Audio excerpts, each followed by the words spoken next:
మాకు తెలుగు.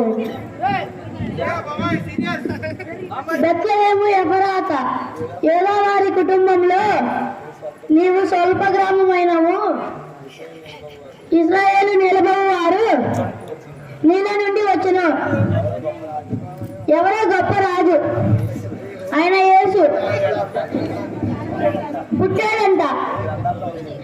మా గ్రంథాల్లో ఉంది. సరే శాస్త్రం, మీరు వెళ్ళొచ్చు.